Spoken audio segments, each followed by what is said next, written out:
हरे कृष्णा। अकेले कौन रहना चाहता है।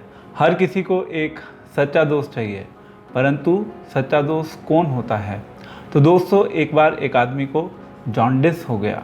जैसे ही उसके मित्र ने घर आकर उसकी ये हालत देखी, तो उसकी हालत देखकर वह तुरंत मार्केट से 5 किलो देसी घी लेकर आया। उसने उसे घी के पराठे बना के खिलाए और बहुत सारा घी दूध में मिलाकर पिला दिया। कुछ ही समय के बाद अनफॉर्चुनेटली उसके मित्र की डेथ हो गई। तो क्या वो एक सच्चा दोस्त था? लेकिन क्या उसकी भावना, इंटेंशन या चेष्टा गलत थी?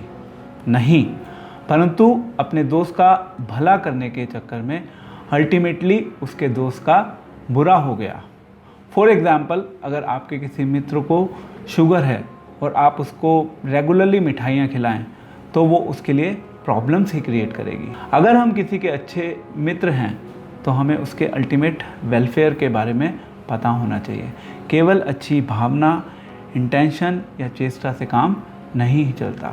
तो सच्ची दोस्ती क्या है? चाहे दोस्त को अच्छा लगे या बुरा लगे, हम हमेशा उसके भले के बारे में ही सोचेंगे, उसके हित के लिए ही काम करेंगे, अब चाहे उसमें हमारा कोई नुकसान ही क्यों ना हो। लेकिन किसी का हित, वेलफेयर या बेनिफिट किस चीज़ में है?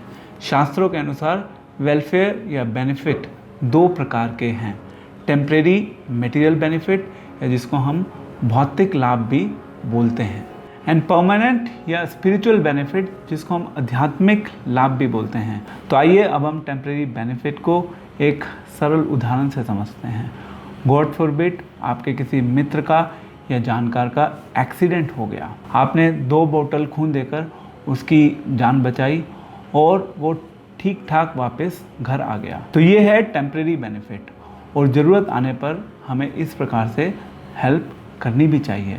अब हम बात करते हैं स्पिरिचुअल वेलफेयर की या आध्यात्मिक लाभ की, जो कि सारी प्रॉब्लम्स का परमानेंट सॉल्यूशन है। अगर हम इस दुनिया की सारी प्रॉब्लम्स को एक पेड़ या वृक्ष से कंपेयर करते हैं, तो उस पेड़ की जड़ है जन्म, मृत्यु, बुढ़ापा एंड बीमारी।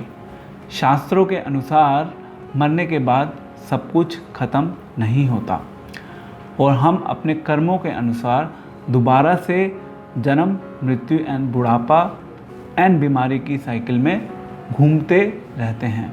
तो हमारा सच्चा मित्र कौन है? हमारा सच्चा मित्र वो है जो हमारी प्रॉब्लम्स को जड़ से काट दे और हमें repeated cycle of birth and death के चंगुल से निकाल दे। भगवान भगवत गीता में एश्योरेंस देते हैं कि जो अपने जीवन में भक्ति योग का पालन करते हैं, वो वापस इन संसार में फिर दोबारा से कभी नहीं आते।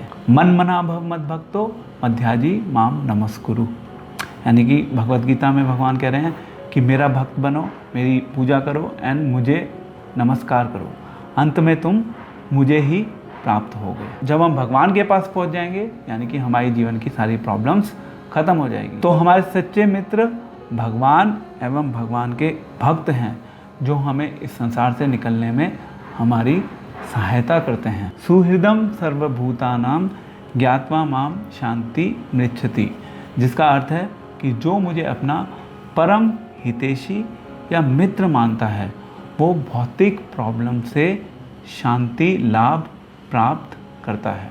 तो जो भगवान को एवं भगवान के भक्तों को अपना मित्र मानकर जीवन जीते हैं, पहला, उन्हें इस संसार में रहते हुए कष्टों को झेलने की शक्ति आ जाती है। दूसरा, उन्हें इस चीज़ के ऊपर पूर्ण विश्वास होता है कि ये संसार नश्वर है और इस जीवन के बाद उन्हें भगवान के घर जाना है, जो कि इस संसार की जितनी भी प्रॉब्लम्स हैं उनसे पूर्णतया फ्री हैं। तो आज के इस टॉक में हमने डिस्कस किया सच्ची दोस्ती वो है जिसमें हम अपने मित्र के हित के लिए ही सोचते हैं, उसके भले के लिए ही काम करते हैं। दूसरा, यदि हम किसी को इस संसार की रूट कॉज प्रॉब्लम्स, यानी कि जन्म, मृत्यु, बुढ़ापा एंड बीमारी से निकाल सकें, तो यह उसका रियल बेनिफिट है, रियल वेलफेयर है एंड वास्तविक हित है। तीसरा, हमारे सच्चे मित्र भगवान एवं भगवान के भक्त हैं, जो हमें इस संसार की परमानेंट प्रॉब्लम से परमानेंट छुटकारा दिलाते हैं। Thank you very much. Hare Krishna.